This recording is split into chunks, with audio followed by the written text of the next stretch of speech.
নমস্কার বন্ধুরা, সীমার রান্নাঘরে সবাইকে স্বাগতম। আজকে আমি একটা সবজি রান্না করব। যারা একদমই সবজি খেতে ইচ্ছে করে না তারা আমার মতো এভাবে ট্রাই করতে পারেন। ঘরের সবাই দেখবেন চটপট করে খেয়ে নেবে। আমি এবার মুগ ডাল নিয়েছি, কড়াইতে জলটা বসিয়ে দিয়েছি। মুগ ডালটা আমি দিয়ে দেব। মুগ ডালটা আমি ভালো করে সিদ্ধ করে নেব, তারপরে সবজিগুলো ছেড়ে দেব। আমি আজকে পুরো সম্পূর্ণভাবে নিরামিষ রান্না করব। দেখুন বন্ধুরা, ডালটা আমার মোটামুটি সেদ্ধ হয়ে গেছে। এবার ধুয়ে রাখা সবজিগুলো দিয়ে দেব। দেখুন, ভালো করে নাড়াচাড়া করে ঢেকে দেব। এখানে আমি পরিমাণ মতো কাঁচা লঙ্কা দেব, নুন দেব, হলুদ দেব।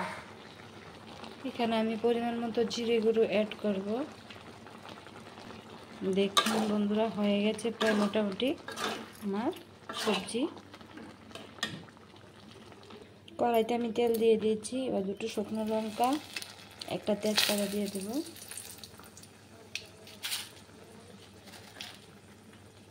এবার 5 ফোড়ন দিয়ে দেব।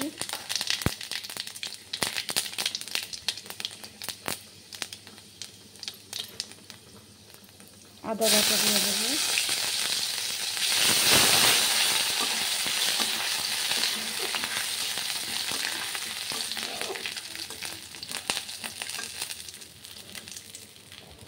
এবার আমি সবজিটা দিয়ে দেব।